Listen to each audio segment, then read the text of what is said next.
Okay, well, it is a beautiful day, and we are so excited to be here at Swan Island Dahlias, the largest dahlia farm on planet Earth and one of the most beautiful places Thank on you. planet Earth. Here with Nicholas Gitz and Heather Schlow, Dahlia Masters Extraordinaire. How are you guys doing? Good. How are you? Good. Staying busy. Busy. Very busy. Busy is the right word. Normally, Yeah. It's a different, unique experience, changing from maybe a 6-day festival to a 2-month festival. Right, Yeah. right. Which we are in the midst of now. So we're in the second week of the Dahlia Fields being open to the public. How's it been going? Obviously, we got folks out here now. Has it been pretty busy? Have people been eager to come see what's going on? Yeah, more than we expected. It's Oh, been really? wonderful. Yeah. Yeah. Opening day last Sunday was very busy Uh-huh. on the 1st, and it's just kept up the pace every day. Yeah, yeah. So Cool. flowers Awesome. are a little behind because of the heat we had in July. Sure, yeah. So that's pushed the flowers. I mean, our color isn't the same at this point that we normally would see, but it's just been a hard growing year. Right, We'll right. catch up, but Right. it just Well, needs a little more time. Like your dad said, we're going for a longer festival this year anyway, so that kind of works out, it right? works out well. Yeah, yeah. Hopefully they'll hang in there until later in September. So, Yeah, definitely. Yeah. Awesome. Well, obviously last year and this year, the festival kind of changed because of COVID and some of the restrictions, and just early on when a lot of the planning would need to happen, just really having no idea what things were going to look like or what you had to do. But I'm just curious how it feels as the owners and the growers here to be able to offer this back to the public again, to see people out here enjoying it, in line with the guidelines and everything. Maybe not the way that they're necessarily used to with the previous festival, but just to see people out here enjoying it. Yeah. Well, last year we opened, but only did the field and really kind of didn't promote anything, trying to keep it under control. Yeah. And for her, she has to really basically plan the whole festival, all the florists, all the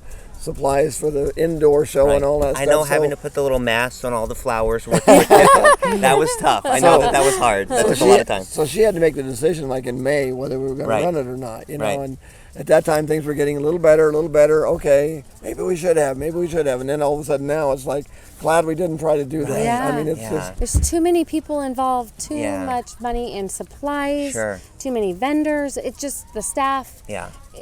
We just couldn't guarantee we were going to open. And, where we sit today, I don't know what next week looks like. Right. And I think we made the best decision we could with the information we had in May, which was to go no indoor. Yeah.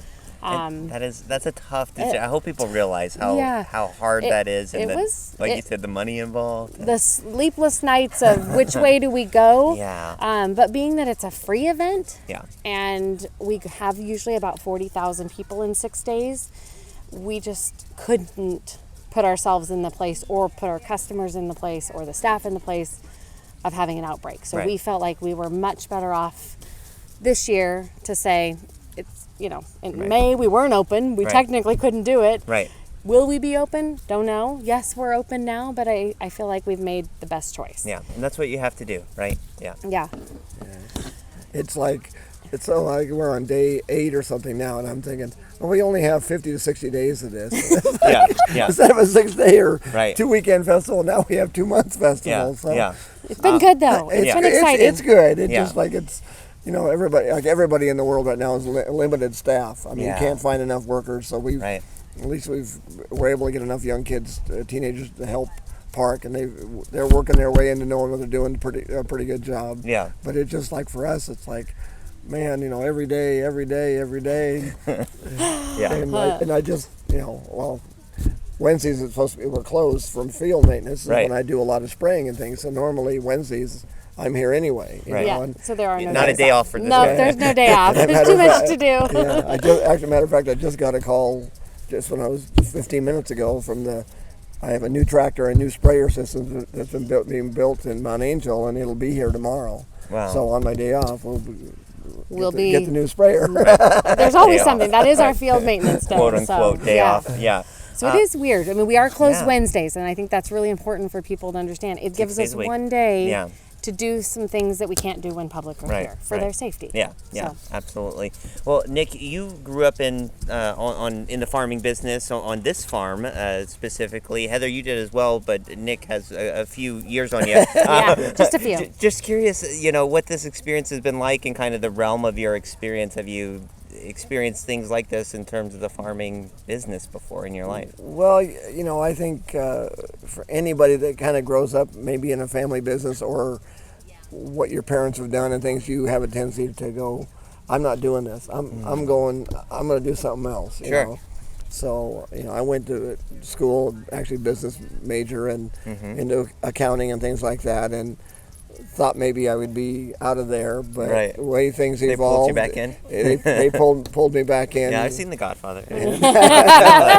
So I ended up. So since 1975, I've been here on the farm after college and things, and then Heather went off to teach, and then they got caught up in the cutbacks of schools, that losing teachers or cutting teachers. So she came back, and I'm so thankful and so lucky that she did, even though she pushes me harder and harder and harder. Right. And makes things busier and busier and busier, which is great for the business. So so it's nice to have.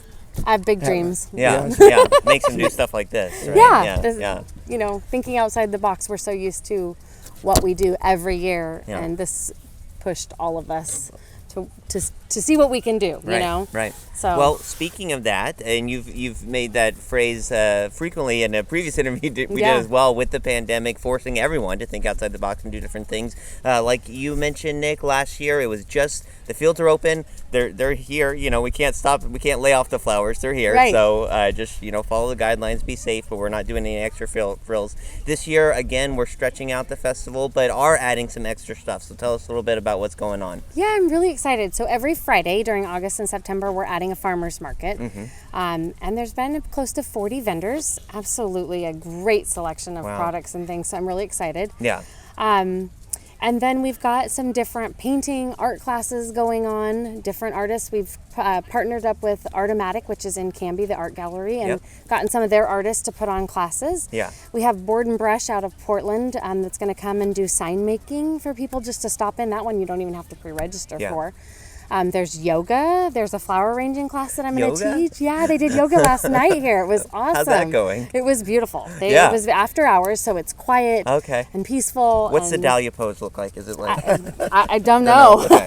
I don't get to take the class. I wish I did. Still in work mode. Okay, gotcha. And then we're having rotating food carts. So every Thursday, Friday, Saturday, and Sunday, there's usually a food cart here, along with the pint-sized pub, which is mimosas and beer and cider. So awesome. It's really awesome. And then we have 6 concerts that are going to go on that are free during the day. They play noon to 4 on 6 different days. Yeah. And you can come enjoy the flowers, enjoy the music. Cool. Enjoy some food and relax. So awesome. Gives people just an opportunity. Some are flower enthusiasts, and maybe their husband or wife or partner or not, and they can come and enjoy also. So it really opens up the spectrum for more people just to get out, be outside, be safe, look at what Mother Nature gives us and enjoy. You've got the picnic tables out here, some shade, you got your classroom set up over there. Just a great setup for all that stuff. It's really nice, and obviously the very beautiful backdrop. So. And every day it gets a little more color and a little more color. So what we see today will be much prettier every day as we go into September. Yeah, only gets better. Yeah. The late bloom has caused a little bit of stress on trying to fill cut flower orders. But today is a huge day, and I don't know how many 150 dozen white or something. Yeah, white. It's crazy. Must be a big wedding weekend. White dahlias are in high demand it's a this big weekend. Wedding summer this year, A lot of weddings that got and a postponed. lot of weddings got postponed, and now they're coming back. So the demand for the flowers is up, and so we're just excited. We have a beautiful gift shop with hundreds of treasures that people can enjoy. You can get cut flowers while you're here to take home. You can pick out your dahlias that you want to order. We are doing a special through the end of September. If you order your Dahlia tubers online, you get 10% off. Nice. So it allows people to go home, take their list after they've been here, and figure out exactly what they want to order and not be pressured to do it while they're here. Yeah. And you could bring a picnic, or you could eat from one of the food carts. I think the best thing to do is to check out our website at dahlias.com, and then check out the events and look at the schedule and pick your day that you want to come, or days. A lot of people are going to come now, are going to come in another month and rotate around. So I think, there's different food carts, different events, different classes. Some of them take pre-registration, so you definitely want to make sure you peek at those. But I think there's just a wide variety for a lot of different people. Yeah. One thing I'm not sure you mentioned was the classes that you guys are doing. Yeah. So if you are looking for someone that might know a thing or two about how to arrange flowers or how to care for dahlias, these are a couple of people you'd be hard pressed to find people that know more. So we have a free Dahlia culture seminar where Dad and I will visit and share all of our knowledge about growing dahlias and take people's questions. And so that is free, and you can pre-register to be in a raffle. Otherwise, you can just show up. Right. And there are 3 of those throughout August and September. And then I am doing 4 flower arranging classes. And normally during our traditional festival we've had before, I have always put on an arranging class, but it's just me up there arranging, showing. Right. Now we're going to do hands-on where everybody gets to do it and take home arrangements. So we'll do 2 arrangements in each class. And I get to share my tips and tricks. Awesome. And those are happening in August and September. They are, there's 4 of them. So there's a Thursday and a Saturday and a Thursday and a Sunday. Yeah. So very cool. We're going to give people some hands-on. There are 2 ways to get the kind of knowledge that you guys have, spend your entire life working on a 40-acre dahlia farm, or just come to one of your classes. So you can pick whichever one you want. Whichever one. But maybe the second one might be a little easier for most folks. So during the normal Dahlia Festival, what are we looking at for attendance? It's huge, right? Doesn't it draw in the past or this year? So in the past, we looked at those 6 days at about 40,000 people. Right. And it's free. It's free parking. It's free admission, and we hope to keep it that way. Yeah. And it'll stay that way now that we've extended it. Same thing every day. So now we are hoping to just spread the people out over 2 months, not make people have to show up on those 6 days. So it's a little safer, less crowd. Yeah, and maybe get more. You would think stretching it out, right? Like why wouldn't you? Yeah. I think we have some really disappointed people that without the 15,000 blooms indoors. Well, they just want things to come back to normal. I get that. I get that. So and we've did it for over 70 years. Yeah. And then all of a sudden it's not here anymore. So people that expect it, that just enjoy to walk through. Yeah. But the amount of florists it takes to put on, the amount of staff, the amount of time, product, and then to try and control the crowds. Risk. And we just didn't want to do it. It. And being indoors, it's not something we can put on outdoors because of the heat and the flowers. Setting up the environment. It would be definitely dangerous to try to do it. I mean, it's so almost shoulder to shoulder in that showroom. It gets so packed and stuff, and it just would not be a safe environment nowadays. And whether you agree with the pandemic or not, we had to make a business decision, and we have to follow the restrictions that are put in place by our state. Like them or not, that's not what it's about. It's about doing what we are given and doing the best we can in that situation. Right. Don't always have the luxury of just, well, this is what I think. So. I totally get that. But it draws people from all over the country, the world, right? More people, I think, come from out of state and across out the of country, U.S., out of country, than even local. It's funny how it even works. Now during the pandemic, I think I've seen some folks that are... I visited with a family that was here from Arkansas yesterday, a family that was from Utah yesterday. The license plates are amazing in the parking lot. It's fun to view, just to see where everybody's coming from. But I visit with more people out of state, which is exciting. But kind of sometimes I'm always shocked of how many people in Canby don't even know that we're here, or that you could just come out here and have lunch, or you could bike ride out here, or come shop. What kind of things do those folks say? Especially now, is this like a family tradition for them? I imagine, and they're so excited to be back here. They're so excited. A lot of them are growers that maybe have purchased from us for years, and thought, "Oh, I'm out in Oregon. I've got to go see. Now I want to see where it comes from." And because we only sell the product we grow, we're not buying in product and selling product. So what they see is what they get. And there are a lot of growers that buy in product and resell that. So we are a little unique in that we truly are farming the product, and everything gets dug every year. Everything starts over. That's the product you're purchasing is in the ground. So it's got to be dug and harvested. So that's what so many people, if they're out here for the first time, they all wonder, do you dig these? I have to dig those to sell them. We don't have products sitting in the warehouse. You dig all that? Yes, we dig all that. It just blows them away that we have to dig that every year. But that's just amazing. You plant one and you get back 3 or 4. It multiplies, and you have to do a lot of handwork to get them there. But that's where our crop is and what we ship. So, and a lot of people right now, they don't even understand, because there's so many bulbs, tulips, daffodils, different things that are planted in the fall. Right. So they're all coming out here thinking, can I get some today and go home and plant?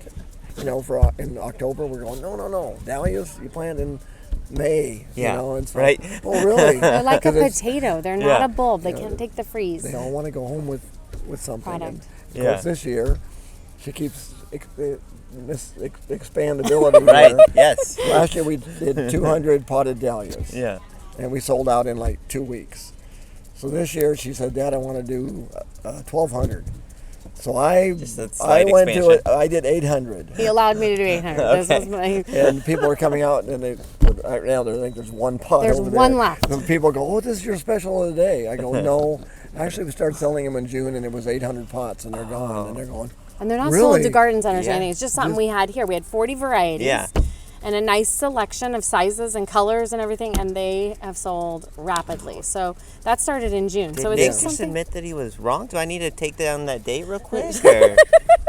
And it's something that the farm did years ago, and it wasn't really A farm stand. Yeah, Yeah. really. And I think the farm has taken off with so many visitors now, and people want to take something home. Yeah. So they're here. They're like, I want to plant. I want to grow it at home. I want it blooming now. Yeah. And so they want to take a potted dahlia home. And so I think next year. Yeah, We might get more. Back on that, I have to admit I'm wrong a lot. Oh, okay. Fair enough. Fair enough. Every day we put this sunflower. You want to cut 100 bunches today? No. 300. I go, really? Yeah. And then we run out at 2 in the afternoon. We're out there scrambling to cut more. So. We're going through, in our cut flower stand, the self-serve, that's we go through probably 400 to 500 bunches a day. Wow, that's And so it's just people can come and buy. Yeah. There is special orders people can do That's for events and stuff. insane amount of flowers. Insane. So Yeah. I think Everybody just walks out of here with Yeah, flowers. and it's wonderful. Sure. It gives Yeah. people. I think right now it's about spreading joy, having a happy house. A lot of people are still home. Sure. We've heard a little bit of complaints from the florist world and the We can't keep up with the orders or yeah, can't. and we also are too cheap. But we are direct to farm. I mean, Yeah. you are getting it right here. But the wholesale price is more expensive than the direct farm price, and Yeah. so sometimes we hear a little feedback of grumping that we need to raise. Everybody's raising prices this year. We need to raise, and it'll happen in time. But we just decided this year it's really about just keeping everybody happy. Right. That's sweet and very refreshing to hear. Your prices are too low. That's not something that you probably criticism you hear very often nowadays for most folks. So. We're here seeing the Dahlia Farm as it is, this amazing place. We've kind of alluded to a little bit, Nick, but I'd love to hear a little bit just about the history of the place and how this kind of came to be a Dahlia farm. I mean, people think of farms, dahlias probably aren't the first thing they come, oh, that's a good business to get into or whatnot. So how did that all come to be? Well, the farm started on Swan Island in 1927. In Portland? In Portland. Yeah, in Portland. That's where the name came from, and probably should have changed names when they moved it to Canby, but the original owners moved it out to Canby in the late 40s. And actually some of the first fields they had were, I don't know if you, basically up where Knightsbridge Road is, and they moved their way out as the town built more houses. They kept moving until in the early 50s, maybe 53, 54, they bought original 20 acres out here rather than using rented land, so they bought out here. And it was a Dahlia farm then, or was it more multi-purpose? It was actually a vegetable farm before they bought it. Gotcha. It was carrots, potatoes. I know. Actually, that's where our huge cellar is created for it to store the vegetables. Makes sense. Dirt floor, cement walls. So anyway, so they had it out here in the 50s, and then my parents, who were actually dairy farmers in north of Bellingham, Washington. Okay. And my dad started growing dahlias as a hobby, and then pretty soon the hobby grew to where he had 1,000 plants and a couple thousand plants, and so they put up a sign and sold dahlias on the side just as a hobby business. And when the McCarter family, who originally had this, decided to sell, none of their children or kids wanted to carry on, so they just kind of secretly toured other little dahlia growers to see if they, I guess, tested their knowledge to see if they knew what they were doing. Yeah. And then after that, when the big McCarter family, big wigs of Dahlia World came to visit, Mom and Dad were just on cloud nine because they got to meet these people. And then Dahlia celebrity. They had dinner with them, and a couple weeks later they got a letter. We really want to retire. Would you guys be interested in buying the Dahlia farm. So of course my dad said, wow, I don't have to milk cows twice a day. I can do what I love, raising flowers and things. So they basically packed all us kids up, moved down here in the middle of summer, and it happened very quickly, and actually turned the dairy farm over to my uncle for a little bit till they ended up selling it. But so we came down and became Dahlia growers, and I was 12 at the time, and I weeded and worked in the fields and moved irrigation, and then and dug dahlias and things through high school, and then went off to college, and then I ended up, like I said, coming back. Yeah. And they had another grower actually retire, same scenario where the kids didn't want to do it anymore. And so we actually kind of doubled the size of the business. So my brother and I came back and went into the business in 1975. Yeah. So very cool. And I've been here ever since. Yeah. Yeah. And now the Dahlia is like the symbol of Canby. This is very exciting. that city's just embraced. Yeah. Yeah. Very cool.